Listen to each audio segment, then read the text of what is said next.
And pre-show. Good morning, everybody. Today is Wednesday, December 19th, 2018. It's MMA Junkie Radio's pre-show, the show before the show. I'm Goes, that's George, that's Dan. Voice you hear in your head, that's Danny Okers. That me. Good morning. Good morning. You guys ready for the holidays? Nope. Me neither. I got one person, the shopping done for one person yesterday. Did you? Yeah. Was it me? I have 3 people done. Luckily, the amount of work limit the people I have my life to buy for, so thankfully it's a short list, but I have yet to start. I was supposed to start it this week. Thankfully, the MMA gods give us 1 week without a major MMA event, and it's been kind of a crazy week still, though, so we'll see. We'll see what happens. I'm going to try and get a lot of it done today and tomorrow. Lucky. I had a podcast today. I ordered some stuff. I'm just waiting to make sure that they come in on time. Yeah, I think we're past that, right? If you were to order now. Amazon Prime said you still have time. 2 days. Coming up in a minute. Yeah. And you can always rush it. You can with Amazon. I mean, you can do the locker deliveries in the same day. I think sometimes, depending on the item. I had to pay a little extra to get stuff delivered on Friday to the house. Yeah, because I'm afraid of people stealing packages and all that now. Coming up. I never used to think of that. We're not gone as much as others, so. No, I mean in Paris. Like if I send it there. Oh, well, Mom's home. Usually they knock, and she can get there pretty quickly. That's a good sample size of waiting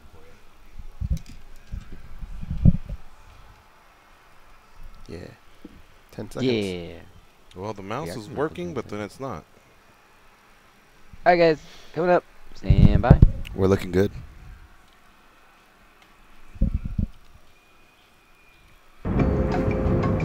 This is your captain speaking. We are making our descent into Las Vegas McGeary Airport. It looked good to me On when I behalf was of Longo, waving. we'd like to thank you for flying MMAjunkie Airlines. Now please fasten your seatbelts and put your tray tables in your upright position because the descent is going to be a little bit bumpy. Alright, Junkie Nation, it's time to roll, baby, on MMA Junkie Radio with Gorgeous George and Goes. This is what we doing while we do it, baby. All night long, we rollin'! Yeah! The MMA Junkie Radio revolution is upon us. Can you dig it? There's no escape. No escape. Through the vast frontier of cyberspace and through a sea of stars in outer space. One small step for man, one giant leap for mankind. We've solidified our combat communications stranglehold. We are controlling transmission. With the use of MMA Junkie Radio and SiriusXM satellite radio technology. MMA Junkie Radio. Commence transmission.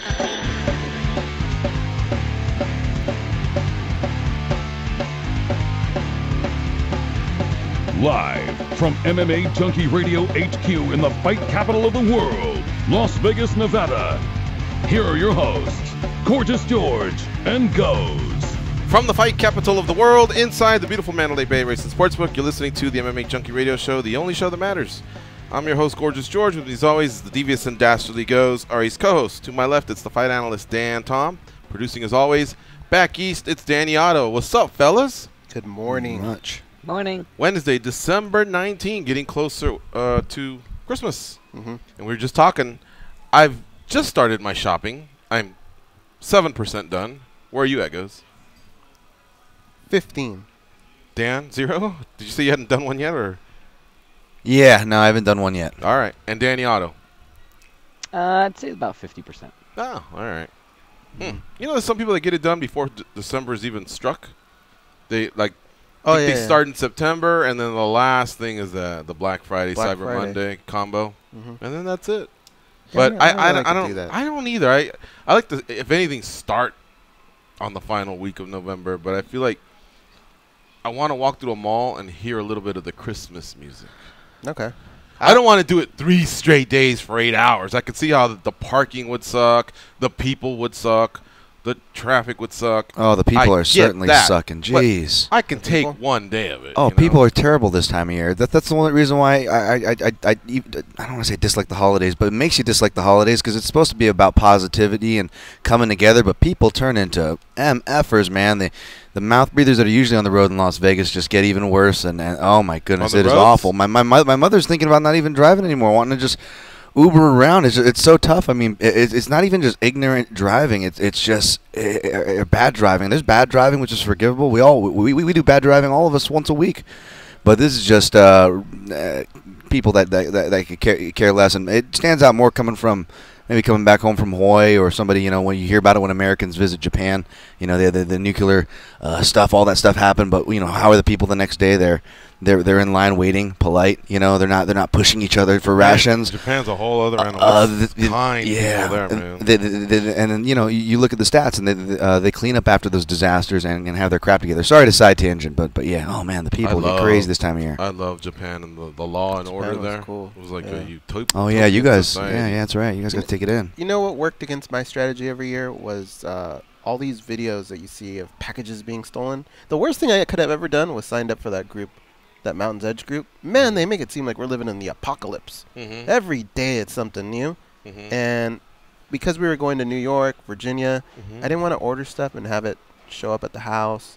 It's never happened to me, but Sammy I don't the know Squid why scoop up a package for us. So now I'm behind. So, okay, that group, by the way, it put me on alert, but you're right.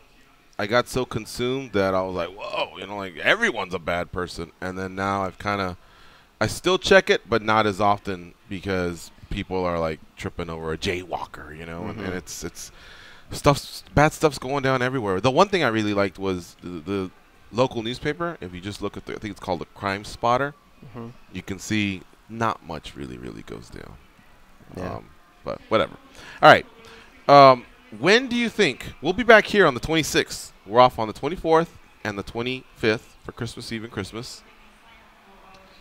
And just hearing that Gustafson's in town because tomorrow they're having video opportunities, you know, interview opportunities with them, a scrum and a lunch. And I started thinking, I think I'm starting to get to fight week a little early.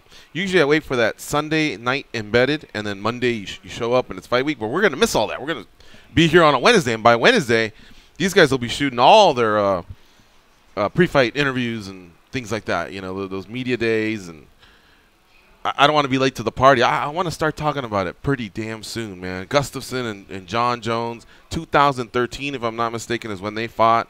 5 years in the making. The first thing I want to ask Alex is, was it worth the wait? You know, like, do you still have, like, what you had that night where you knew you just wanted to get that one back? I mean, look at Cody.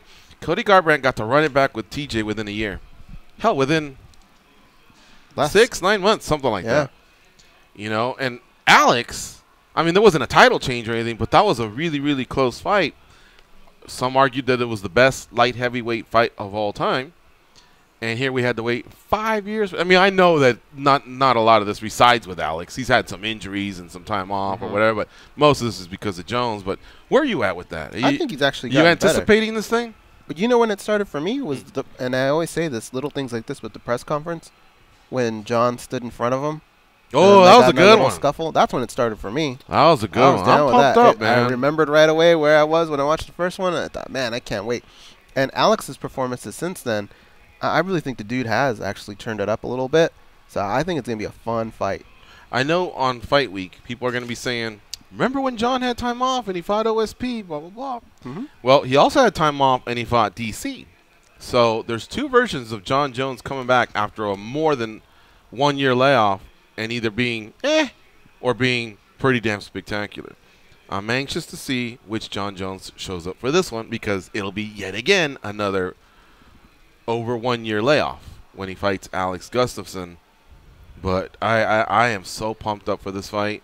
And I think a lot of it is still residual from Alex or Brian Ortega and Max Holloway. What do you mean? That fight was pretty special. Like, those guys were like, you know, two cars that were wrecked. They had dents in them and cracked windshields and everything, and they still kept coming out, you know, and they really put themselves out there, and You know, they went back and forth. Remember when Bryant was turning the tide in round 3? Mm-hmm. And then Max came back and over. I love those types of fights that went back and that go back and forth. And I mean, that's what the first title fight was like. I feel like that's what John Jones and Alex are going to put on for us. Like, I don't think it'll be anything quick. Kevin and Al had a good fight as well. Michael Chandler's was kind of a little bit more one-sided. So, you know, I'm talking about the fight since then. Though. Yeah, I don't think it was that one-sided. You didn't feel that. Well, remember when he took him when he had his back? He did, but look at the scores, 50-45. Yeah, but like there was no drama at the end. Like, oh my God, who's gonna get the call? At the end, maybe. Yeah, but during though. But I feel like it's been such a strong ending to 2018, and I feel like this one's just gonna put it over the top. And then right before that, we get Amanda Nunes challenging Chris Cyborg. What if Amanda Nunes takes her down, dude? I mean. Like in the fight or the fight? No, wins the fight. I mean, how do you argue that she's not the GOAT at that point? You can't. That's one where you really just can't argue it. You can't. To imagine being able to take out Miesha Tate, Ronda Rousey, and Chris Cyborg, 3 of the 4 that could, maybe. Mm-hmm. You know Ronda and Cyborg are on Mount Rushmore. Miesha had 2 titles. She had a Strikeforce and a UFC title. So. But you know Ronda and Cyborg are locks. Mm-hmm. And imagine being able to beat those 3 having that claim. There's no argument. That'd be something special. And then for Chris, again, being the bigger gal, she just has so much more to lose than to gain. But still, it'll be a nice skin, you know. I mean, now that she's with the UFC and we've gotten to see the Holly Holm fight and now Amanda Nunes, I think that'll definitely add to her legacy. Chiesa versus Carlos Conduit.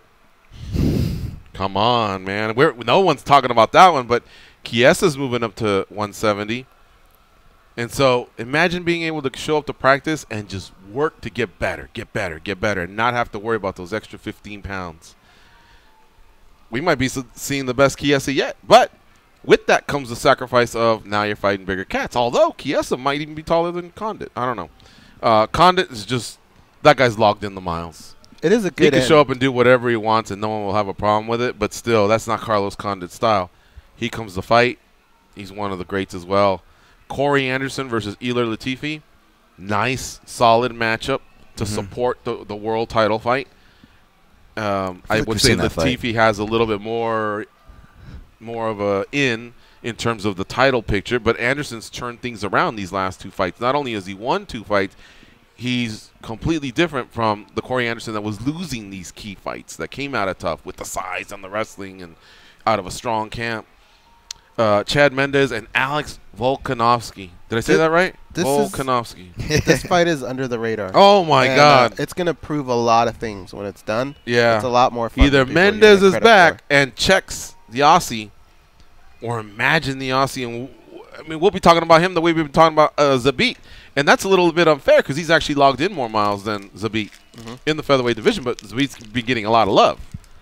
But imagine that win over Chad Mendes for Alex Volkanovski. That's huge, and yet we haven't really talked about it much. You want me to keep going? Sure. Andrei Arlovsky versus Walt Harris is the main event on the Fox Sports prelims. Heavyweight. That's a huge test for Walt Harris. I think Walt Harris has reached the point where it's put up or shut up, you know? And he's had a brilliant career in the sense that he came out and was just an amazing fighter. You know, he was very fast and athletic, and he was KOing people and became world champion. And then he had his slide, but then he had, I remember, like a 4-fight win streak, got back in the UFC, you know, and he was able to, like, resurrect. And now I guess, I know that term, some of the fighters, it doesn't go over well, but I think it's sort of appropriate. You know, like you're a gatekeeper towards the title. You know what I mean? Yeah. I don't think that's as, I think fighters sometimes. You think it's insulting or no? It's insulting. Anything's insulting if you want it to be. Yeah, that's a good way of putting it. I don't think it's as insulting, and I don't think once you're labeled a gatekeeper, I don't think it means you have to be a gatekeeper for life. You can make a couple of wins and get out of that status quickly. But all it really means is, like, first and foremost, it means you're a tough dude. Right. You're It a means tough guy. let's see if you're really, really as tough as they've been saying. Like Tai Tuivasa, he had to go through Andrei Arlovsky. You're one of the standards of what it takes to be in a certain level is what people are trying to say. And he did. I And think then other people look at it JDS as let him know, hey, you are a contender. You're just not at You're the not top. ready. Yeah, you're not at the top knocking on the door of a title shot. Because at the top is Daniel Cormier. And then right below him we have obviously Stipe Miocic and then probably like 2 or 3, maybe one notch below Kane. I guess the inevitable return of Kane and guys like JDS. Kane's like Bigfoot now, huh? Yeah, well, he's back. Did you see that when we were gone? Yeah. He's booked against Francis Ngannou. Holy shit, what was the UFC? I mean, okay, I get it. The best fight the best. But I feel like you're getting one of your best draws at heavyweight ever, and he could get smashed. And then you're getting a guy who you thought might turn out to be a great draw. You know, hey, we can make our way into France someday and Africa, where he's originally from, in Francis Ngannou, and he might get smashed. Like, literally, 2 guys that have potential, one of them could get smashed. But that was something we never even talked about. It happened while we were gone. But anyway, back to Arlovsky. Look, the Shamil Abdur Kimov, that guy, he had to go through Arlovsky. Tai Tuivasa had to go through Arlovsky. So Arlovsky, again, he will test Walt Harris. And Walt Harris, if he's for real, you know, he'll have to pass that test. Megan Anderson versus Kat Zingano to support the title fight. Brilliant matchmaking here on this card. I feel like if Chris were to bow out for whatever reason, you have Zingano able to step in against Amanda. It wouldn't be for a title. No, they wouldn't. If it had happened a while ago, maybe they could have figured something out. Because remember, Kat Zingano's got a card to play. I beat Amanda Nunes at one time. And Amanda seems to want that one back, too. Right, and if Amanda slipped out, then Megan, I think, could step up and fight for the title. You know, the UFC could play around there a little bit. Douglas Silva de Andrade versus Peter Yan. Ryan Hall versus BJ Penn. That one could turn out to be very sad or very emotional in terms of everyone feeling happy that a legend of the sport grabs a win. Maybe that's a moment where he retires. I think he turned 40, BJ Penn, recently. Yeah, he did. And imagine if he loses. Oof, that one will be tough. You know, because I don't it's see not that much, how. It's not that much tougher than the situation he's already in, though. At least when Frankie smashed him, you can go, well, that's another all-time great, you know. But Ryan Hall hasn't done what Frankie Edgar's done. BJ Penn's got to win that fight. What do we know? Do we know where he's camping? He's in Brazil right now. Is he? Yeah. They're actually asking they're asking Bellator staff if I think they're asking Rich Chu, because he's friends with BJ, obviously. They're asking him if he was going to come out, because you had Max out there for Bellator Hawaii. You had a lot of just ensign, just active, inactive, just Hawaiians, right? But he's like, no, he's in. And I saw on his Instagram too. Looks like he's out down there with Pederneiras? Yeah, Pederneiras, Leo Santos, Aldo. Yeah, he's been out there for the last month camping. Oh, wow. Okay. Word on the street is he's in a good place. Will that translate? Who knows? Thanks, Dan. And so Max Holloway did make an appearance. You saw him a lot. Yeah. We saw you. And you saw Ensign? I didn't see Ensign. I saw Egan, but I saw Ensign on the broadcast. He was sitting at a different spot. That's cool. Oh, great yeah. Always cool to see them. All right, now guys, check out the Fight Pass. Nathaniel Wood versus Andre Ewell. Here's the one.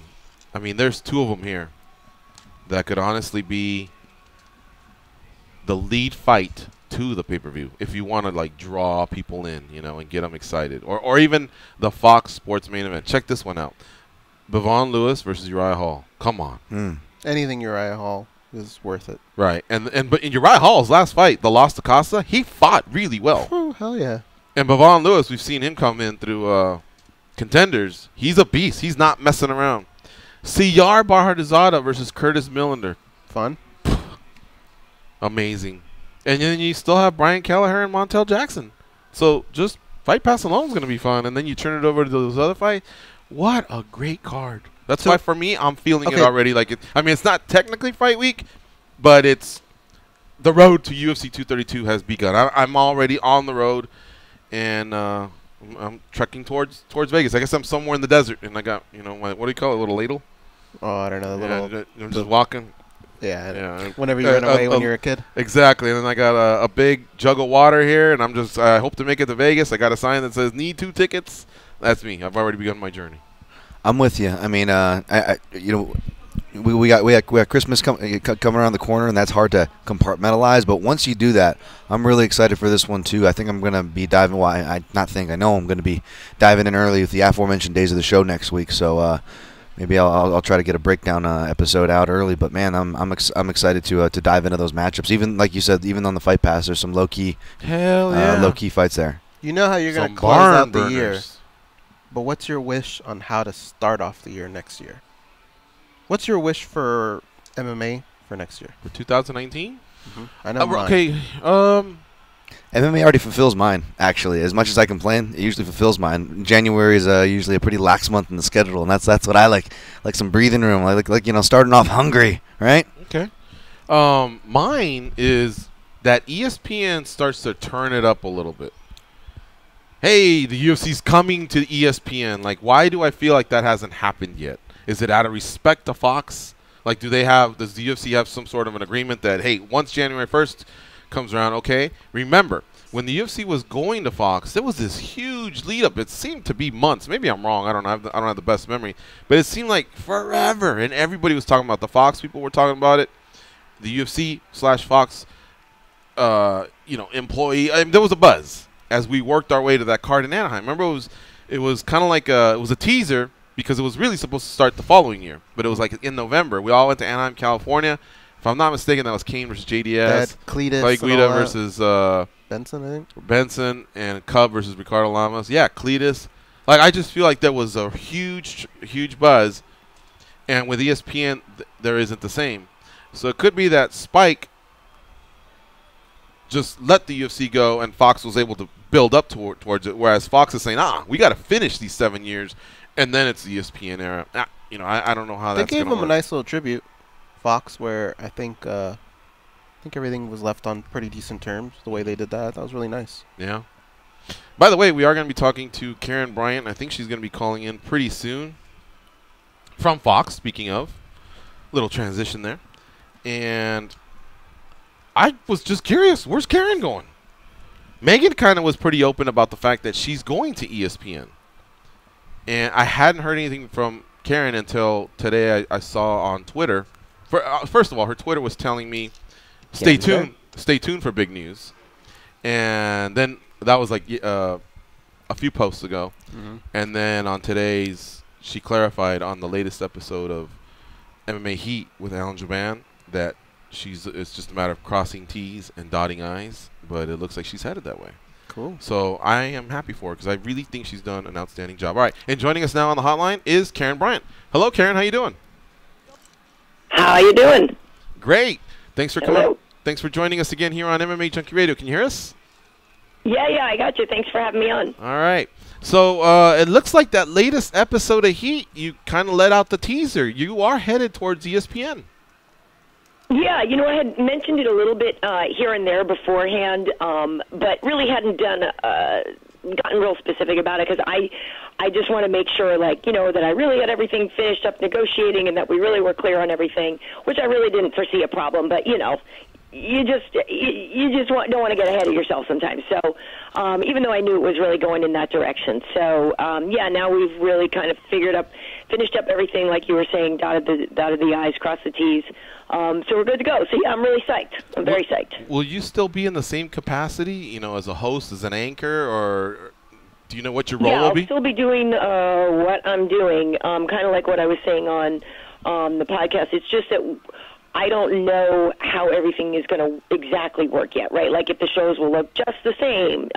One thing I know is that they won't look exactly the same because we're always going to be on the road for Fight Night now, which is, different. Obviously, we are in the studio a lot at Fox. We're on the road sometimes, but not all the time. But for the year ahead, they want the desk to be on the road in the building for Fight Nights, which I love. There's nothing like when the guys come up to the desk and the ladies right after a fight and they're still bloody and they got an ice pack on and, you're doing the interview there. That's really great. So to be able to have that experience more often is going to be a lot of fun. When ESPN and the UFC came to an agreement, until you were able to know that you were going over, was that stressful for you? Like, how much would your heart have been broken if you weren't part of their plans? Oh, I would have been very heartbroken, of course. Yeah, I mean, I'm not looking for it to end. You know what I mean? People would ask, like, oh, well, what are you going to do? And what if it ends? I'm like, I don't really plan for that. You know, I don't want to. I have other things that I like to do, but I was never figuring for those things to be instead of doing UFC. It was always along with doing UFC. So I do have a great time at Fox. I am still doing the dog show, which comes up in February, which is amazing, which is so much fun. So I will be back to do the dog show, and I have the football deal with them. Obviously, the year as we're here, we're getting down to where there's fewer games and stuff, but that's something that I still want to do. So, that's something that we have to kind of deal with as that football season comes around again in the fall. But yeah, I would have been really crushed, and so I'm happy to keep going because I'm very bonded to our analysts. I'm very bonded to the fighters. Like it's what I've been doing for a long time now. So I wasn't looking for it to end.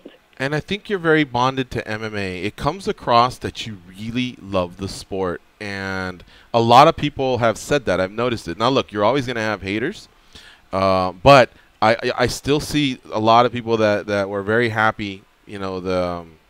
And they'll be happy. They're happy to hear that you're staying within mixed martial arts with UFC and going over to ESPN. But I think a lot of people came to respect, like, the homework that you did, the work that you put out, and the love that you have for the sport. It really came across on the broadcast. Well, thank you, and I really hope that it would, because like you said, everybody's got haters. All of us have them. If you don't have them, right, you're doing something wrong, right? You need to have them, but.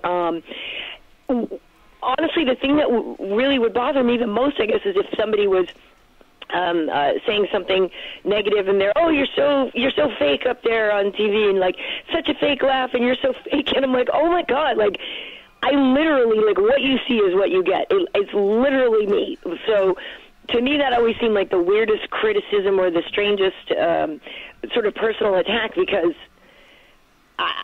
I don't have time to invent another personality. Like, that would take a whole lot of work, you know what I mean? Right. So to me, it was like, no, that's actually who I am. Maybe you just don't like me, which is fine. But to say I'm up there faking what I'm doing, like, no, that's pure joy. Like, and also, by the way, if you could sit next to Kenny and Michael and not be cracking up, like, good luck to you. I don't know what you're made of, because it's entertaining as hell. Like, I actually really am having a great time. Those aren't fake smiles. Those aren't fake laughs. I'm not faking my way through it. It's a great gig. I totally love it, and I take it very seriously. But when we're on the air, I want to make sure, that we have a lot of fun with it, because it is face punching at the end of the day. You know what I mean? It's face punching. Right. Yeah. It should still be fun, though. It's not supposed to be the most serious thing in the world. She had sometimes she will battle the haters. Not often, but. She had a line that reminded me of Coming to America. It was about a year ago, and it's just somebody came at you, and you know how everybody feels like you have to say the F word and asshole and this and that just to bury somebody, right. But sometimes you just keep it very generic, and you just said something like, hey, I'm doing my thing. What about you? Are you on burgers or fries this weekend? And it reminded me of, remember how proud Louis Anderson was? He's like, hey, I'm on fries, and I'm going to be on the grill. And it reminded me of that. I literally laughed for like 2 minutes straight just because I wanted to see what the other guy would say. But I don't know if you remember that one, Karyn. Some of those are the best ones. Like, I know, Michael Chandler, when he called Will Brooks a nerd. A nerd, like, yeah. I don't know why. Nerd hurts way more than a bad word. I do remember it. And then it was funny because then somebody, even when you're politely, shutting down a hater, then somebody came at me and they were like, well, you shouldn't be disrespectful of people making a living working fries. I'm like, okay, I'm not. That's not my point, people. I wasn't disrespecting the fry guy. I was just saying, like, in comparison to where my hustle, he's not. I was like, never mind. And then, somebody was like, geez Louise, like, even when she's trying to, like, politely shut down a hater, like, at some point she's going to say something that might slightly bother somebody, but come on, people, come on. Exactly. Now I want fries. Yeah, I do remember that. That was funny. It is. Yeah, like you said, I really don't engage too often, but every now and then you got to put the smack down on somebody. So. Karyn Bryant is our guest here, working for Fox, but knowing that we now know that in 2019 she will be joining ESPN to cover the UFC as a host and anchor like she has been doing for the last 7 years. All right, let's turn it over to the guys here. Goes, what do you have for Karyn Bryant? Karyn, I know that that you've done the NFL side and all that, but what about on the ESPN side? Will there be crossover with any other sports as well?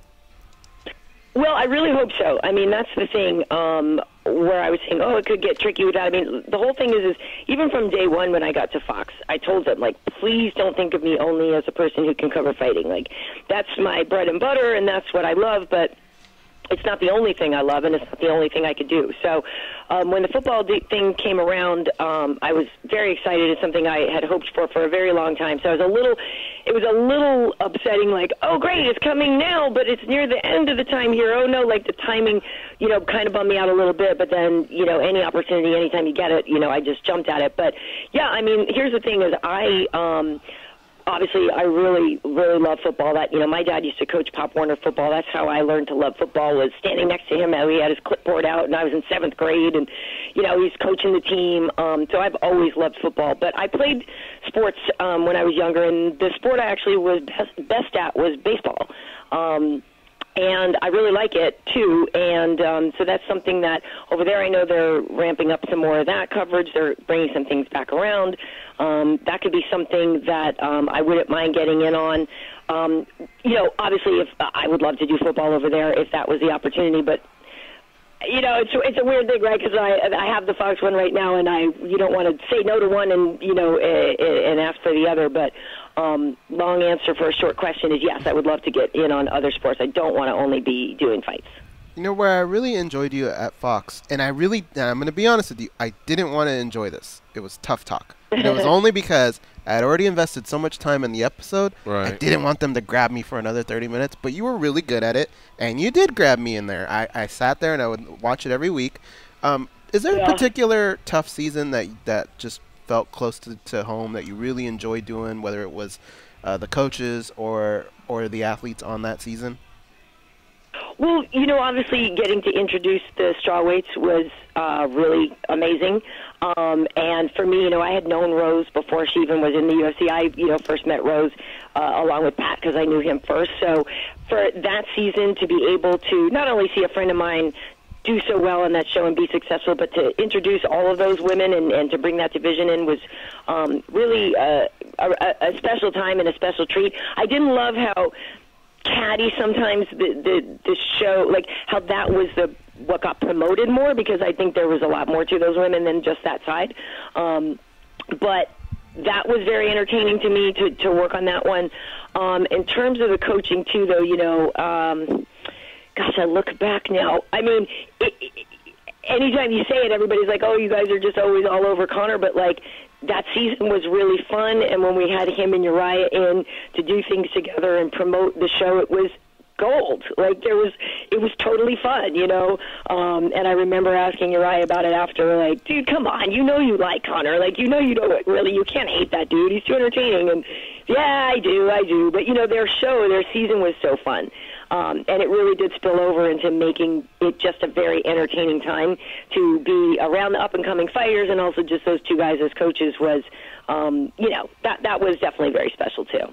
Goes, I know you asked her what her favorite season was. Can I just tell you my answer? Sure, George. It was the strawweights, and I love the cattiness. So I'm a drama queen. I will say it. I love that. And I would say that some of the other tough seasons, tough talks, where they came up a little short because they didn't have that. But that was for me, Others are different. I know. I mean, and that's but those the thing, girls right? went at it, man. Especially how they came at and Carla. That's the Real Housewives shows do well and stuff like that, right? I get it. I guess I just I didn't like that some of the women, that was their first introduction to the world, and the world had already judged them as being bitchy or something, you know what I mean? So in that, it was a little bit tough. But at the same time, it did get everybody to watch it, and a lot of those girls got their name out there better than other fighters have done on other seasons where there was less drama. So to that end, yes, I would agree. And I think Karyn did a masterful job of being an instigator, like with just pressing just enough buttons to get it going, but then not enough so that someone goes, all she does is instigate. There's a little bit of an art form to it. There's enough room for her to go, I appreciated that. Oh, dude, I just sat there with like a glass of wine going, bravo, exactly, well done. You know what I mean? That was very well. All right. Dan, Tom, what do you have for Karyn Bryant? Karyn, I got to be honest. You're talking about careers earlier and ascensions, and I was going to say, even just your career in combat sports alone is to be proud of. That's when I'm admittedly became familiar with you within the past 10 years and your ascension, and that's more than enough to be proud of. But trying to do my due diligence on here and looking into you more, I was really surprised, to be honest. You have a background with Turner Broadcasting, MTV. You went to Brown University for political science and sociology. Correct me if I'm wrong. I guess what I'm trying to get at here is all these different experiences. Did they end up being, in the long run, helpful now to where you're making this transition and you almost feel like you kind of already have the tools and have this kind of deep toolbox, I should say, to pull from? Yeah, well, I mean, that was the thing. I did double major at Brown in political science and sociology. I thought I was going to be a lawyer or something because I definitely knew I was going to be a performer of some kind, right? So I thought I would maybe be a trial lawyer, a prosecuting lawyer, and, play at the courtroom and that whole bit. I really thought that was something that I would do. But once I got to college, I started working in the radio station and kind of went from there. And then from radio, I went into these other television jobs. So it did prepare me. And that was the thing. Like, honestly, when I first got into covering MMA and the fight game, that was in 2007 or so that we started MMA Heat. But I started working for Showtime Championship Boxing right at the beginning of 2006 or so. And so the skill set that I had from doing other kind of entertainment interviews and other kind of entertainment shows definitely translated over into covering sports. And then from covering boxing, it was an easy move over into covering MMA. So I definitely did feel, maybe better prepared even than some people who organically just started covering MMA or just got into this side of the business, because I did have experience from other kinds of shows which, taught me how, interviewing skills, or just taught me more about television and kind of how to have some more polish. So even when we were first getting started with some of our stuff, we knew we had a certain kind of edge or a professionalism or a polish to our videos that other people didn't have just because of that other experience. So, yeah, I mean, I'm definitely a person that thinks cumulatively all the things that I've done are always going to be helping me go forward no matter what I do. So that's why I also keep trying to add skill sets and stuff, right? So that's why when I started to learn Portuguese, I was like, this is something that can help me in the end. And even if I don't end up using it forever in fighting, this would still help me in another job maybe that I could get. So, I am always trying to build and keep getting better. So just a real quick follow-up on that. Anybody, trying to not just, pursue anything that you're doing with broadcasting or within our sports space, but in general, would you say being overly ambitious, not necessarily a bad thing then? No, I don't think it is. Overly ambitious is not a bad thing. I will tell you what I have discovered, though, is a bad thing about it, and it's definitely how I am. Like, I'm not a person who stops and takes in the moment all the time and appreciates where I am or what point I've gotten to, because I'm always looking for, but this is what I really want to do next, or this is what I'm looking for next, and I don't always appreciate what I have, right? So even though I was lead anchor for UFC on Fox and all that, and it's what I wanted, and it was a goal that I wanted, and I got it, even though I'm there, I'm like, okay, but I really want to be, adding this kind of show in and doing this as well and this as well. And it would take, I wouldn't actually recognize sometimes, hey, you did pretty good so far. You're doing all right, and then it literally is sometimes you don't know it until somebody comes up to you and they're on the stream. They're like, this is my daughter, and she sees you on TV, and she, when she sees you up there with your curly hair and a woman, running the show with men next to her, it's so positive, and it's such a great thing for her to see. And I'm like, whoa, what, I did that? Like, oh, I didn't know that. Like, I don't always recognize the moment and recognize the achievement that I do have, because I am ambitious. So, yes, I would say that is the downside to it. But it does keep you moving forward, it keeps you chugging along. So I could definitely I don't want to slow down, really. I like doing stuff. I could definitely see little girls being motivated. Oh, yeah. I'm a 49-year-old man, and to see her master Portuguese the way she does, and I know a little bit of it, but not to her level. She actually conducts a podcast in Portuguese. I can only get by with a couple questions, like if I'm in a tight pinch, you know what I mean? A lot of facial but expressions, she's actually right? doing, like, they're actually conversing in Portuguese. That's very, very impressive. Yeah, I actually spoke to a girl recently about MMA, and she was telling me her favorite fighters. First non-MMA fighter that she brought up, a person that she liked, Karyn Bryant. Karyn Bryant, yeah. Oh, thank you. That's really cool. Yeah, it's fun with the Trocasal doing that in Portuguese. Evie and I are we had to put it on hold a little bit, but we are definitely revamping it for 2019. And it's funny because I have Globo in my house. I'm like constantly watching it and trying to, always make sure that I can keep getting better at that and that too. Because, yeah, that's the whole point is that we want to do more things with it and actually try to get a bigger reach with it and do more, even getting some distribution with it in Brazil. So, yeah, like that's the whole thing is like, I started that. I better not slack. I better keep up with that. Yeah, it's fun. I think we need to end this interview before our employers say, you guys need to step up your game. Exactly. I know. Not for nothing. I am half Jamaican, and you know that old skit. Jimmy, I can have 4 jobs. Did you use Babel, Pimsleur, or that show? That whole skit about the Jamaicans always hustling. So. Yeah.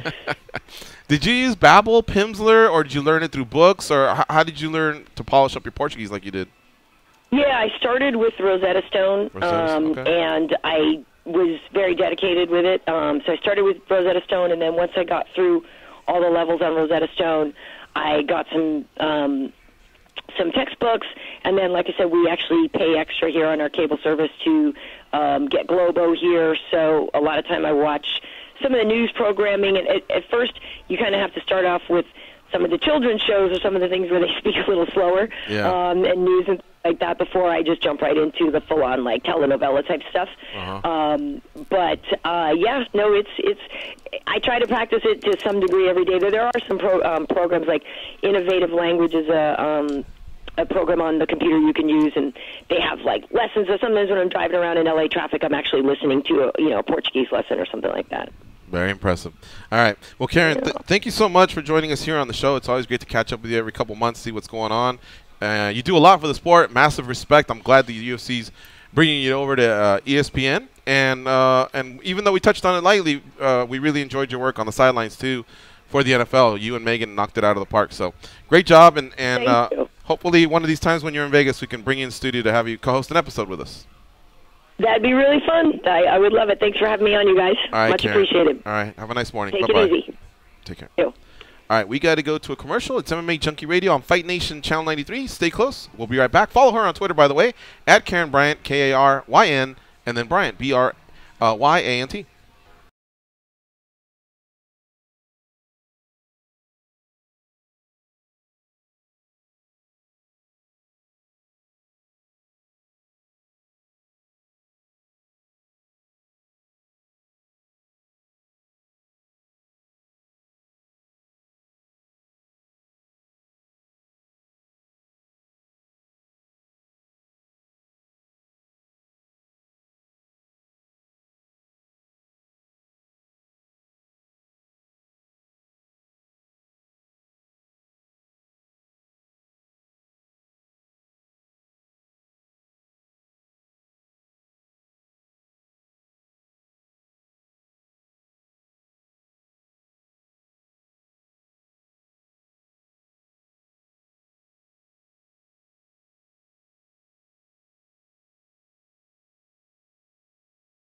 to say things in this cool voice, and they get paid to be lame. Here are Gorgeous George and Goes.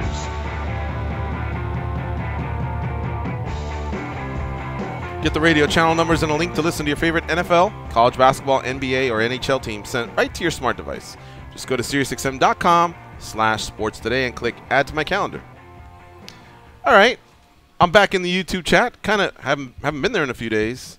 Dan was telling me that it's Martin Stabilo's birthday today. Which one is that? Martin. He is a really, really solid dude. We see him a couple times a year here in studio. But I know he's the #1 fan of Poppin' Off. I hear that a lot when I catch Danny's show. So I'm sure Danny wants to say happy birthday to him. Danny, go ahead and sing happy birthday to Martin Stabilo. Your #1 fan. I apologize to Martin, but I have already taken a stand. I'm not singing happy birthday to anybody. See, I thought you were gonna. I was disappointed with you at first because I was like, this is the perfect opportunity for you to start shit. And then you went somewhere else where you made it even worse, which I commend you for now. Because I thought what you were going to say was, how could Martin be the #1 fan? I wonder how Billy McDonald feels about that. Oh, and then I thought you were going to create a beef. That's right. Billy is a big Poppin' Off fan, too. But you went the other way. Is Billy #2, Danny? I'm pretty sure Billy's #2. What about Alvin? See what I did? Oh, Strong Style? No, but Strong Style and Martin are really cool with, like, the order. That's Martin's name, is #1 fan Martin. They have ruined my timeline on Facebook, by the way. How they? Ruined it. Every time I go on there, there's something stupid about Pops. I got sucked into a Pop conversation, too, because I saw a purple no, LeBron. we don't want to talk about your Pop conversation, Dan. No. Well, the purple LeBron caught my I saw that last night. That descriptor caught my eye. I'm like, what is this? Anyways, and then I was wondering if there was a Scottie Pippen Pop. There is it. I thought you found it. There is? I thought your post was you found one. No. I was commenting on Chili Billy McDonald, who Danny also got hooked on Pops. Well, Martin, I tried, but Danny's just a snatch. He won't sing, so I don't know. Speaking of snatch, I don't know what. But the fucking guy sings for a living, and he doesn't want to sing happy birthday to a listener. And he had a chance to a girl, so I figured, well, maybe he'd be more comfortable to the #1 fan of Poppin' Off. Martin Stabilo, he doesn't want to do that either. Oh, nice. Oh, the nose is kind of small, isn't it? I don't want to snub Jesse Jess, so if I took a stand then, so I have to keep consistent on a stand now. It's actually a pretty good response. They do have a Scottie Pippen Pop. Yeah, Scottie Pips. Do they really? Yeah. So these guys, how many Pops exist? It's a very underrated Pop with good defense, guys. He played awesome defense. 4 defensive player of the years. I know that. I know him and Horace Grant and Jordan, when they locked down in their prime, you had the best 2, 3, and 4. That's what made the Bulls very tough. Tell you what, guys, let's do the daily debate. We'll do that, and then we got to take another break. As you saw, we went a little bit long with Karyn, and so we're gonna, we're a little backloaded on breaks. But I do want to do this one. I think this is a great one, and even though the results are gonna surprise you, I still think it's something that we can chat about. So here we go. Right. Today's daily debate question for the MMA Junkie Radio team is: which high-profile fighter do you think will rebound the strongest from the loss this month? You have 3 choices: Joanna Jędrzejczyk, Kevin Lee, or Brian Ortega. Go ahead, Goes. I'm going to go with Joanna Jędrzejczyk just because I feel like the walls that she ran into are pretty much, I don't want to say the only walls that can stop her, but I think she's gone through a lot of her kryptonite. But that's just it. How does she get the second shot at Rose? Like, Dana well, White's she's going to rebound do with a lot of wins, though. Rebounding is just winning, right? Getting back on the winning track. I think she's going to do that with what's left over. Okay. As where I think a guy like Kevin Lee, I think Brian Ortega, there's still a lot of matchups that would still give them a lot of trouble. He just fucked up my whole. So I'm gonna go with Joanna Jędrzejczyk. All right, how about you, Dan? That's tough. On paper, I think it's easy to go with Jędrzejczyk. She has all these accolades. She's a great fighter on paper. Was ranking high in the pound-for-pound skills. Kevin Lee, athletic, his skill set, up until he met Ali Quinta for the second time, was on a nice run, on a nice rise there. So you like to think that he can do a lot. I kind of think of it like Goes does, but I also think of it like ceiling. The word ceiling, what's their athletic ceiling as well. And definitely Jędrzejczyk and Lee go up there. But I would say Ortega, maybe because I just saw a picture posted of him recently where he looks like a Wolverine, like he doesn't look like he was in a fight like a week after. From a literal sense of rebounding to his attitude as well. He doesn't seem like a guy where it's going to get him down. Whereas Kevin Lee, that really felt like it crushed him, not just because the run that he was on, the momentum, losing to a guy like Al twice, and nothing wrong with that. Al's a skilled guy. I don't mean that as a negative. I'm just saying that Kevin Lee took it very hard, right? Joanna Jędrzejczyk didn't take her loss as hard as we thought, to losing the fourth time now to Valentina Shevchenko. But like you guys said, she has 2 losses to the champ. So yeah, I'll go Brian Ortega, man. I think Max Holloway is going to move up in weight. I think even if Ortega, whether he stays at 145 or goes up, he's got fun fights like with a Khabib or stylistic fights, and I don't know. I see that guy. I see that guy doing well either way. I thought of it as road to the title. Okay. So you're right. Who rebounds the strongest and just gets a win? I think Joanna, because she's proven she can beat everyone but the top. But I'm going to go with Ortega because Max, I think, is going to move up, and he's been a killer since. There you have it. There's the MMA Junkie Radio Daily Debate for Wednesday, brought to you by the MMA Junkie Radio team. 79%, by the way, said Ortega. 12 said Kevin Lee. 9 said Joanna Jędrzejczyk. We'll be right back, folks.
They taught Andy Griffith how to whistle. Here are Gorgeous George and Goes. Tonight at 10 Eastern, Russell Westbrook and the Oklahoma City Thunder visit De'Aaron Fox and the Sacramento Kings. Listen to the game on NBA Radio, Sirius 207, XM86, and streaming on your phone and at home on Sirius XM's connected devices and speakers. That game has Oklahoma City like -5 or 6. Sacramento's tougher than people think at home. Be careful. You may want to consider the money line, not just the Kings and the points, but the money line. And Oklahoma City's kind of inconsistent sometimes, especially on the road. So watch out. There could be an upset brewing there. I was taking a look at that game earlier. I wanted to finish my thought here that we were a little pressed on time for the daily debate. So they can all rebound and win because they're all quality athletes. That's why we picked high-profile. We said that, high-profile athletes. But I feel like I want to explain myself a little bit further.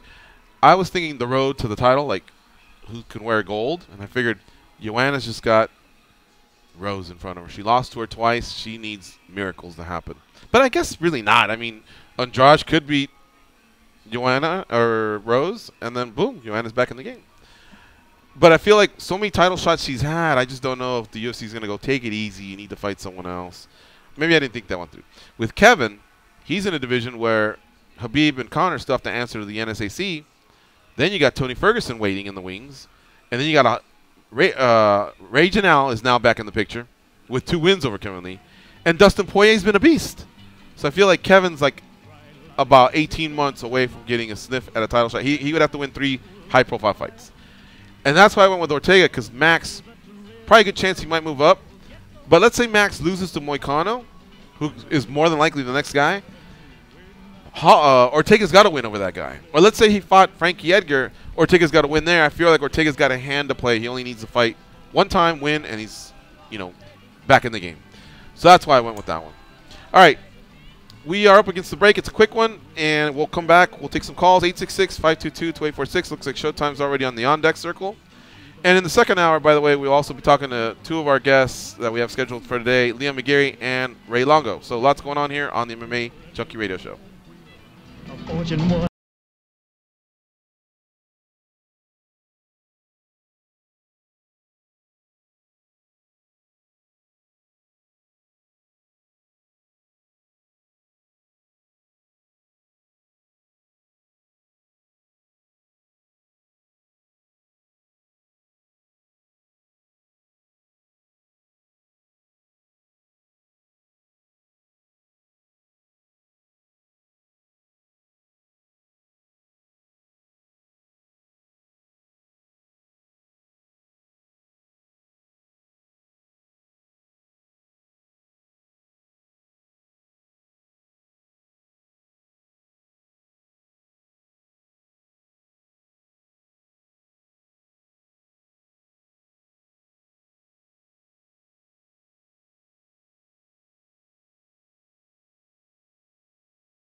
Yeah, here we go for the 100th time. Hand grenade pins in every line. Throw them up and let something shine. Going out of my f***ing mind. Filthy mouth, no excuse. Find a new place to hang this noose. String me up from atop these roofs. Knot it tight so I won't get loose. Truth is you can stop and stare. Run myself out and no one cares. Dug the trench out, lay down there with a shovel up out of reach somewhere. Yeah, someone pour it in. Make it a dirt dance floor again. Say your prayers and stop it out when they bring that chorus in. I bleed it out, digging deeper just to throw it away. I bleed it out, digging deeper just to throw it away. I bleed it out, digging deeper just to throw it away. Just to throw it away. Just to throw it away. All right, here we go. It's the MMA Junkie Radio Show. Second hour is about to begin. And, of course, Showtime hangs up. Oh. But I hope he's out there safe on the roads. It's not his time. It wasn't his time, apparently. 866-522-2846 is the number to call in. Want to give a couple shout-outs here. John Boswell. I know a Josh Bonwell, but there's a John Boswell in studio. He just said, Paulo Costa. You must be a fan. Kate is in the chat. Hello, Kate. Martin Stabilo, the birthday boy. Aloha back to you, sir. And West Side. How can you not be down with that guy? We're from the West Side, too. Wilson. He says, are ramen noodles mixed with tuna healthy? Sounds healthy, I think. Healthier? Probably doesn't be a sound better like you word. get too hurt from that lunch. Just go right? spam, man. Spam? Cake Daddy 2226 says, hey, junkies. Hey, back to you, bud. That's Showtime. Cake Daddies? Cake Daddies is Showtime. Cake Daddy. I thought it was Cake Daddies Daddy. 226. 2-2, Yeah, it's Showtime. 2-6. I wonder what the 2-2, looks like Showtime's calling back. 2-6 means. Jones skips recommended VADA testing ahead of UFC 232. I don't have a problem with that. Do you guys? No. I mean, I gotta understand more what that is before I have a problem with it. But well, it would be in addition to USADA. It's what remember GSP was and Johnny back in the Hendricks. day. They were butting heads over it. Yeah. I think USADA is more than sufficient, but so I don't know. I don't know what that meant. I don't know if what it meant was a series of every Monday they come to your place, and I think that's what GSP and Johnny Hendricks was like. I think it was going to be like 8 straight weeks, draw blood, and they went back and forth on that one, but without knowing the particulars, I just read the headline because it happened to refresh right about this time. Unless he has to, unless he's made to, I don't think he has to. I don't think it's about. I don't know if it's about that because I mean, USADA. You could say, oh, there's more things. They're already doing USADA, but you can make the argument that, well, they're all dog and pony shows. If you want to discredit VADA over USADA, we're really splitting hairs at that point. And then 2, if USADA is so thorough and comprehensive, then what's the big deal? Your privacy's already been invaded. You're already having to be tracked and checked in. Off the top of my head, I don't want to say VADA tests you nearly as much as USADA. So if it's not as big of a deal for something you're already doing, why not do the PR move and try to take some of that ground back, since that seems to be what you want to do. I know he's pretty unapologetic right now, John Jones, in his attitude, and it actually makes some people like me even more of a fan of him because I just like that the guy's being honest. I'm not trying to come at him here. I'm not trying to tell him what to do, nor should I think that people should play politically correct, but you want to be a world champion. You are already in the public eye. You want to move your way back there after you've been out of it for reasons of your own doing.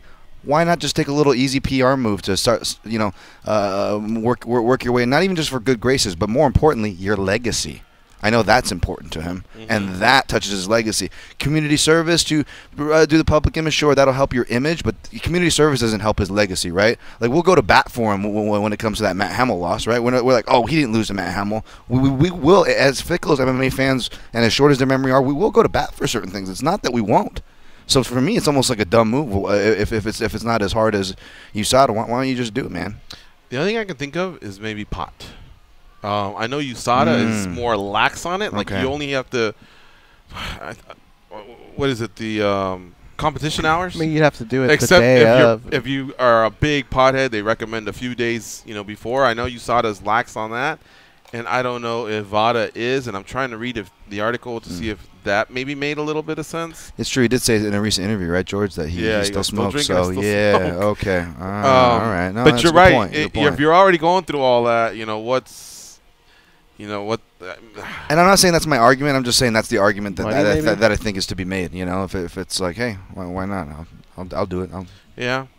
All right. Showtime's back. Let's talk to him. Showtime in Tennessee. What's up, Showtime? It's your time. Hey, what's going on, fellas? What's up? What's up? Showtime. Yeah. Yesterday I was kind of short. I had something else on my mind, but I kind of got off on a different thing. I think fighters, man, need to know their strengths and weaknesses, man. One thing about a guy like Michael Chandler, he knew he couldn't stand on his feet. So he took the fight to the ground, man. And I was just wishing Kevin Lee would have did the same thing. Seemed like he was having better success on the ground than he was trying to stand up with Al, man. Al has some nasty hands, man, underrated hands. And I was just hoping, I mean, if it's a fight, man, if you can't go 5 hard rounds of grinding and wrestling, man, you got to get in there and work on your cardio. And, I'm the biggest Kay Lee fan out of anybody, man, but he let me down on that, man, as far as I didn't like his fight awareness on that, man. You got to get this fight to the ground, grind Al out, try to take his back. He should have been getting Al to the ground every fight. That's one thing I can say about Michael Chandler, man. If you hit Michael Chandler and he eat a couple, he about to put you on your ass. He gonna put you on your back. He gonna find a way to do it. And I just didn't like, sometimes when guys that are wrestlers, when they get some new tools with their hands and the kicks, they want to stand there and trying to bang with guys.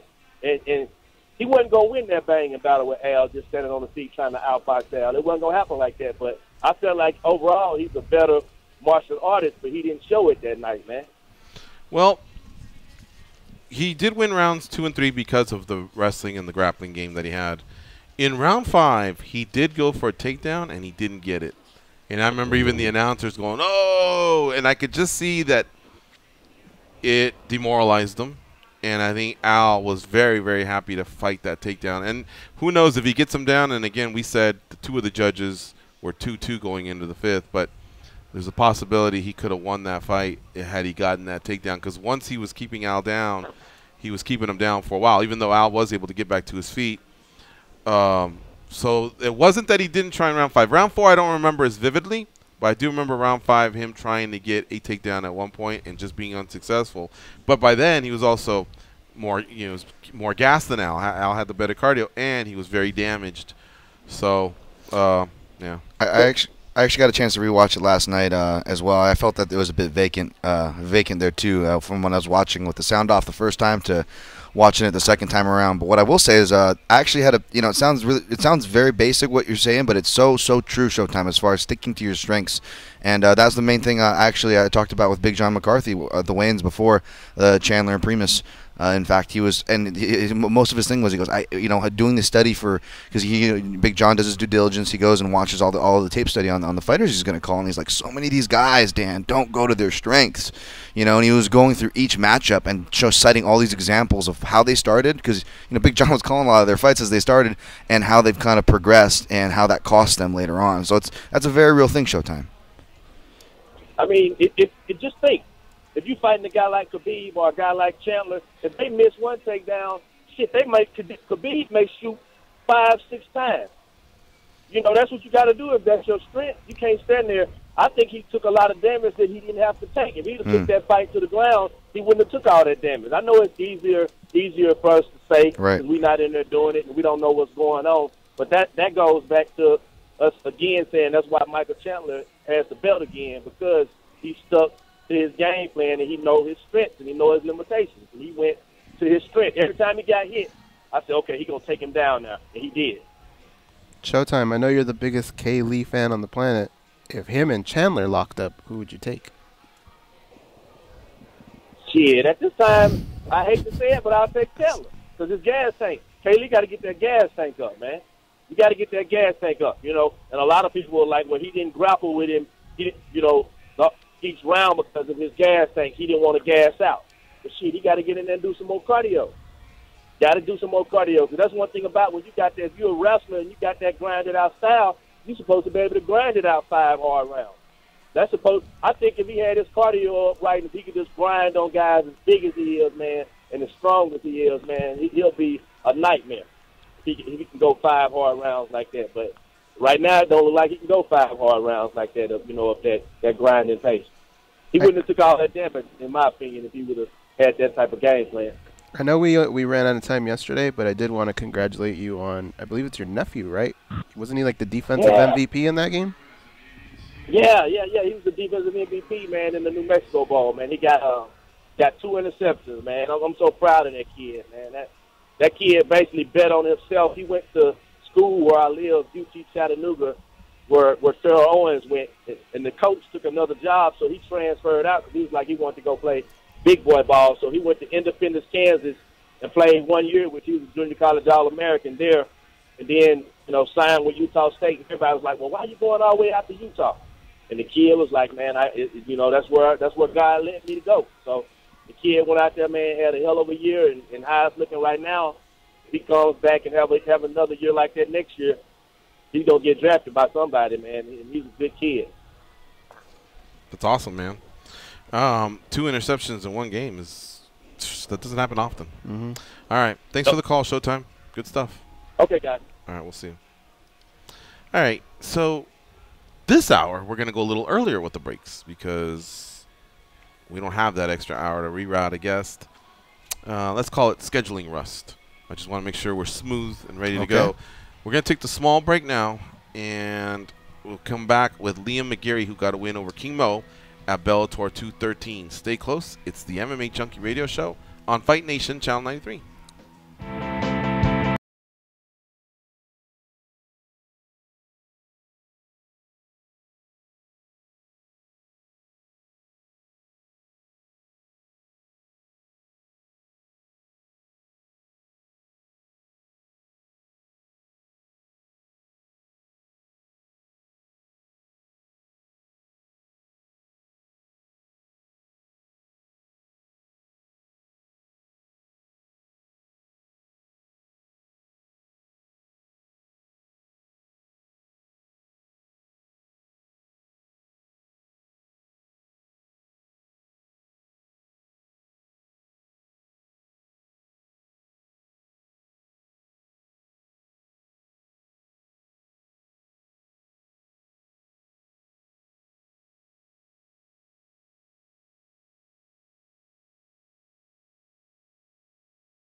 Up, up, down, down, left, right, BA, start.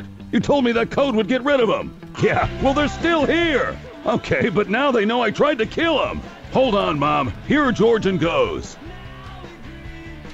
Tonight at 10 Eastern, Russell Westbrook and the Oklahoma City Thunder visit De'Aaron Fox and the Sacramento Kings. Listen to the game on NBA Radio, Sirius 207 XM86, and streaming on your phone and at home on Sirius XM connected devices and speakers. All right, our next guest, Liam McGeary, got a win over Muhammad Lawal at Bellator 213 on Saturday night. He defeated him in the third round via punches, and he joins us now on the hotline. What's up, Liam? How you doing? Good morning. How are you? Good morning, my man.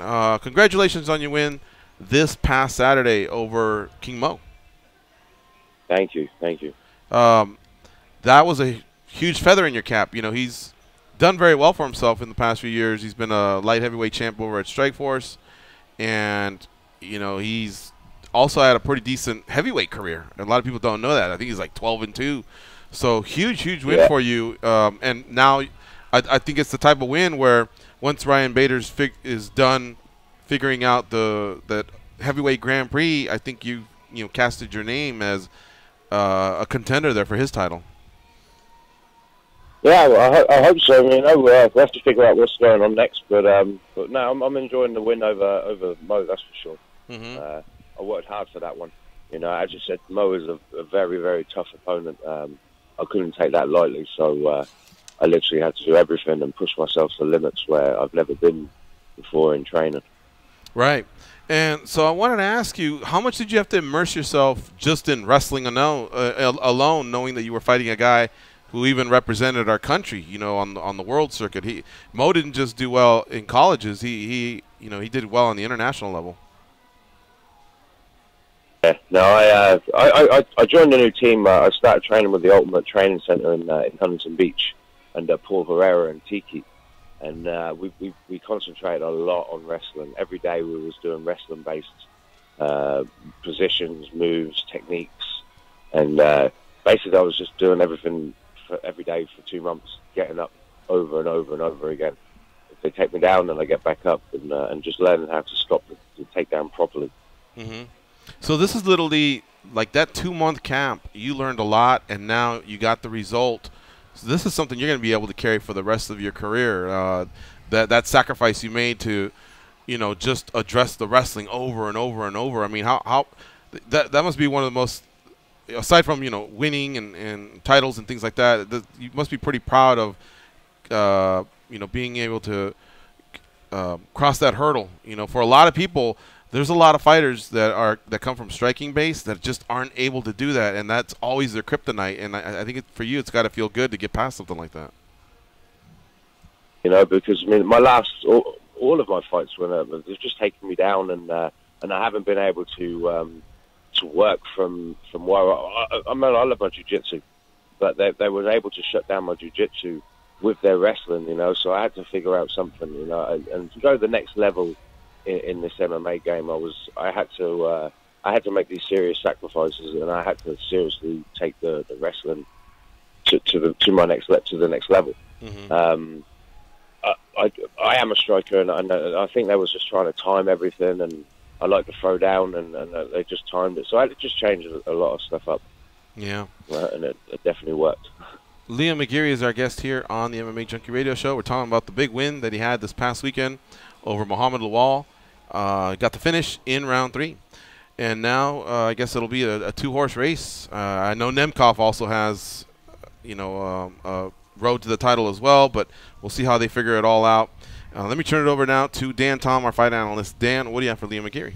Hey, Liam. First of all, congratulations. Was lucky enough to cover the event and be out there and talk to you after.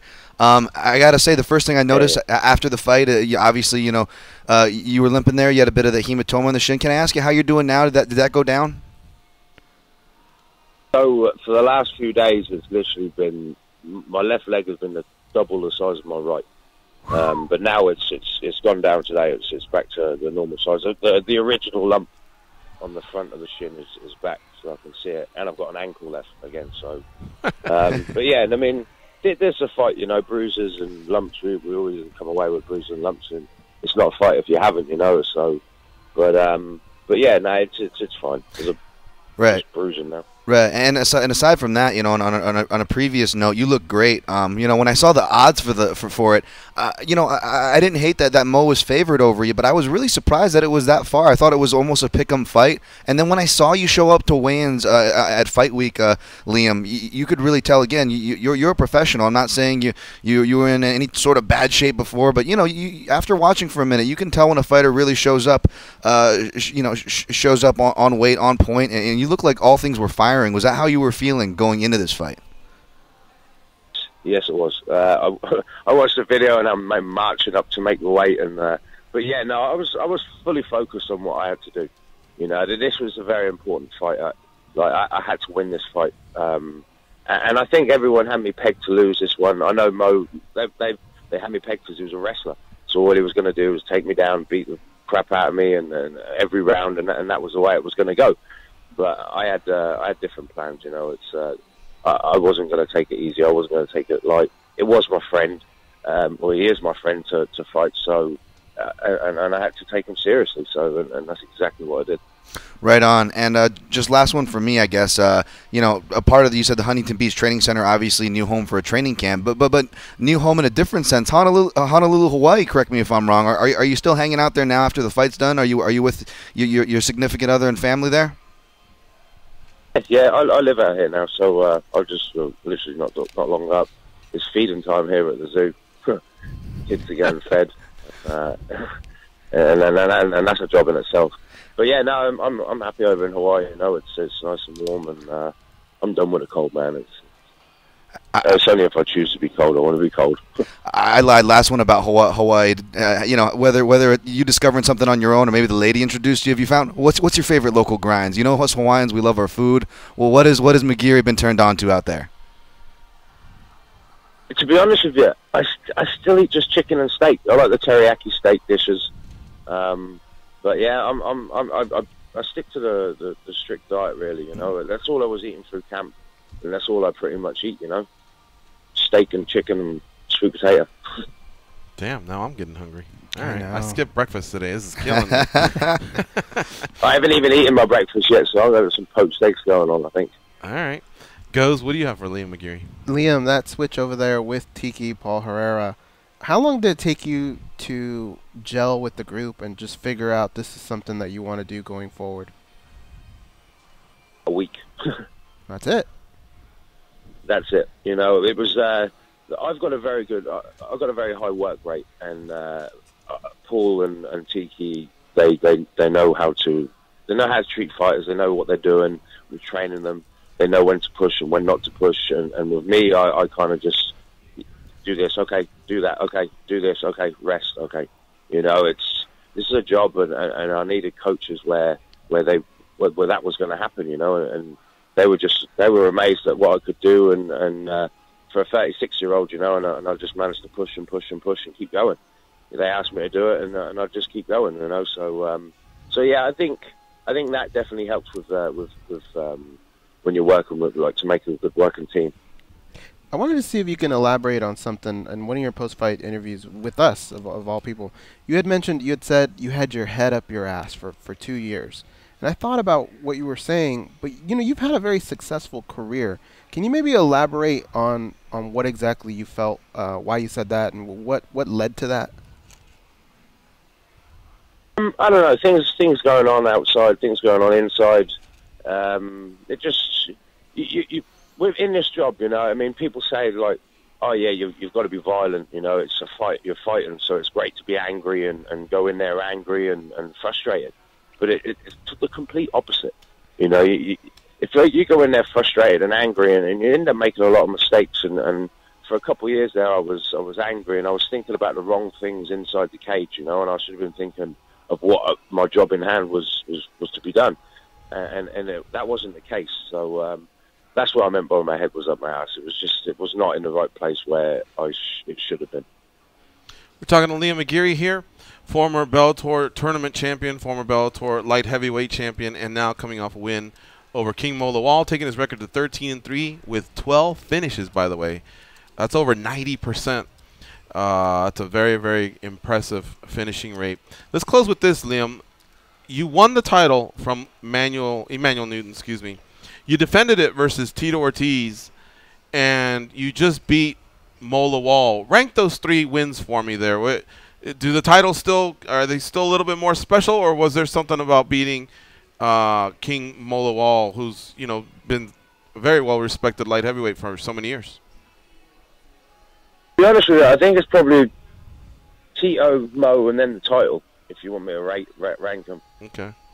Beating Tito was a massive, like he's a legend, So to beat him in the first round was definitely a very big high in my career.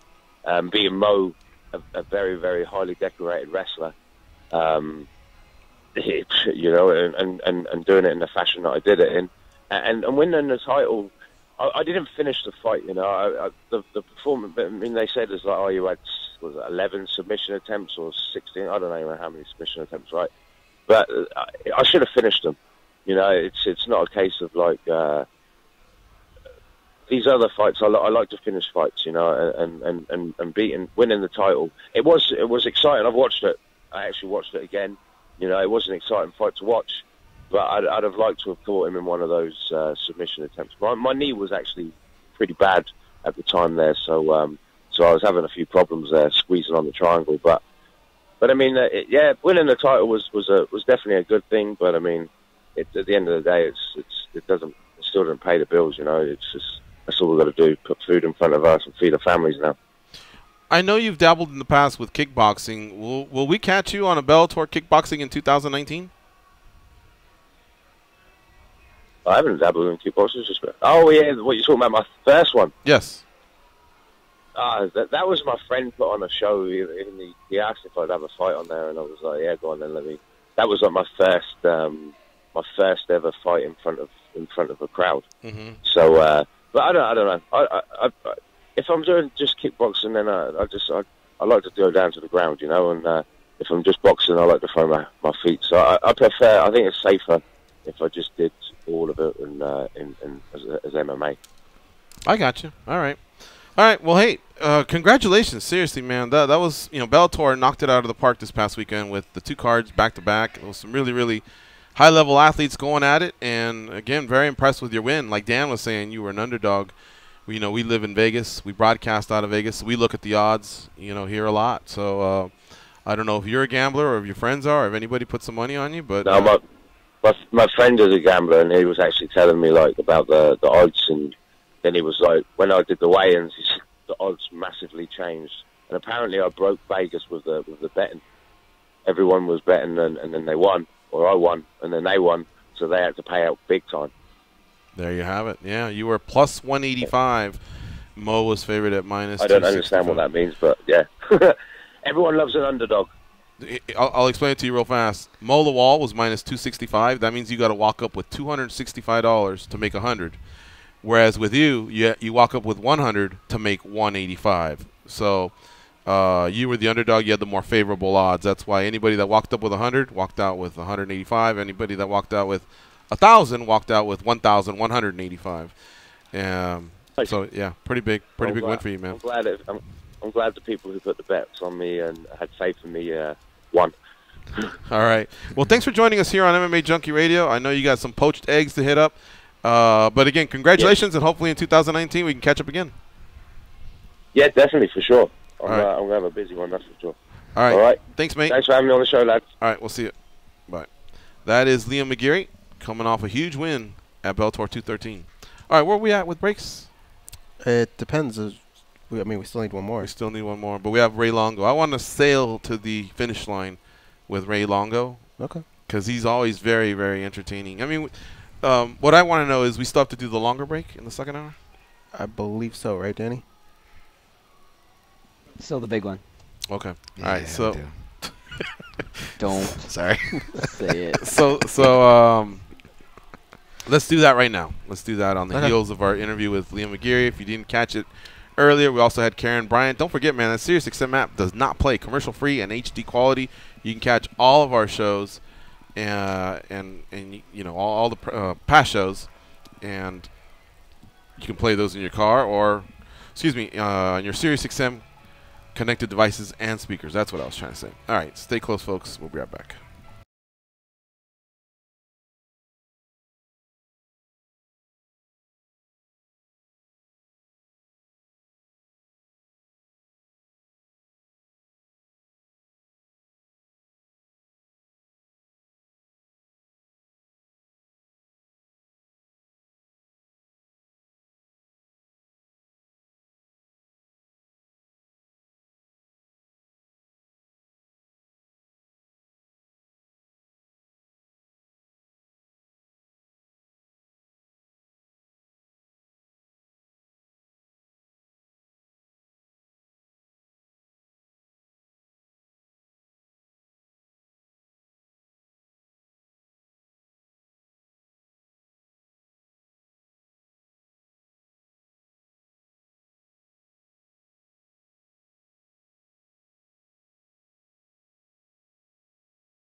charm, compassion, common sense. These guys have none of that.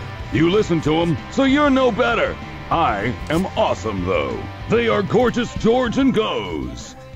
Get in the spirit of the holidays with SiriusXM's full lineup of holiday channels. 15 channels of commercial-free holiday music, including Holiday Traditions on Channel 3. Contemporary sounds of the season are on Holiday, Channel 4. And new this year, the stars of Hallmark Channel present their holiday favorites on Hallmark Channel on Channel 70. Get a complete holiday lineup at SiriusXM.com/holidays and bring the holiday cheer into your home on SiriusXM connected devices and speakers. Thank you to Liam McGeary for his time, as well as Karyn Bryant. We still have the coach, Ray Longo, coming up here in a couple minutes, but at least we're commercial-free. And if there's any hiccups or any pockets that you see, you can call into the show at 866-522-2846. Discuss anything you want regarding this sport of mixed martial arts. UFC 232, right around the corner. Kind of went over the card earlier. Aside from the low-hanging fruit guys, and I mentioned all the matchups. If you'd like, I could do it again. But was there one in particular that got your guys' tail wagging, aside from the title fights? Look again. Yeah, read them again. Read them again? Okay.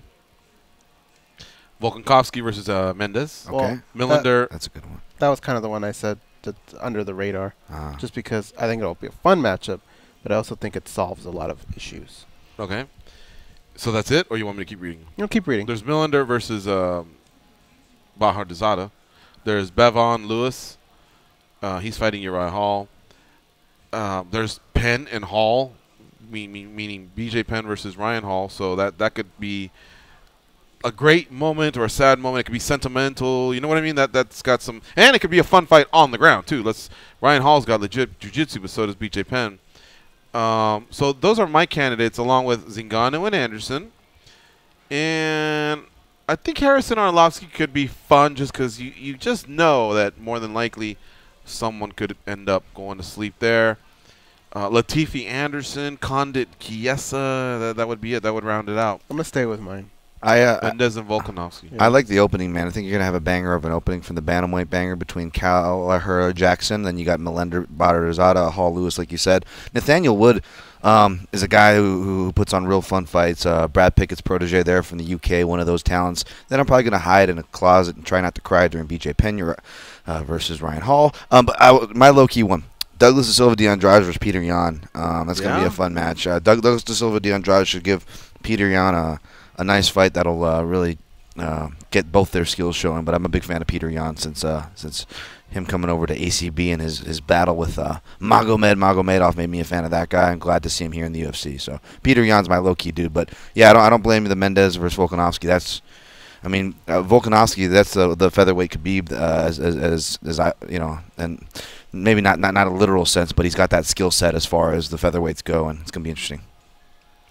I think I'm gonna stay with Millender and Bahardizada. That's going to be a fun one no matter what, really, right? Really cool. And one other thing, is this arguably the best fight pass you've ever seen? For one, there's 4. Usually there's 3 or 2. Maybe post Eric Winter era. I don't know. There's some barn burners. I'd have to go back, but I do remember there being one that was pretty good because I remember us saying any of these could be on the main card or something like that. UFC 200 was a badass one. I just remember that going to UFC 200. I'm like, wait, I get to start off my night by hearing Bad Mood Rising Jim Miller come out to fight Gomi? Are you kidding me?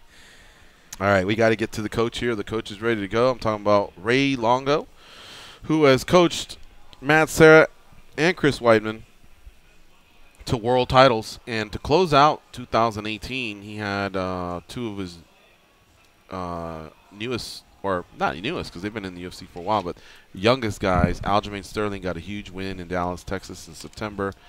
Ally Quintus coming off a big win just this past weekend over Kevin Lee. What's up, Coach Longo? How you doing? Oh, man, feeling great. Still riding the high of last weekend's great fight. Yeah, that was something else. They fought once before, and Al beat him. And since then, a lot of time went by where Al wasn't fighting, whether it was injuries or, he's butting heads a little bit with the UFC. And, of course, Kevin had a very, very impressive rise. Do you remember how the differences between game planning for both Kevin Lee fights and what the differences were? Was there anything that stayed consistent?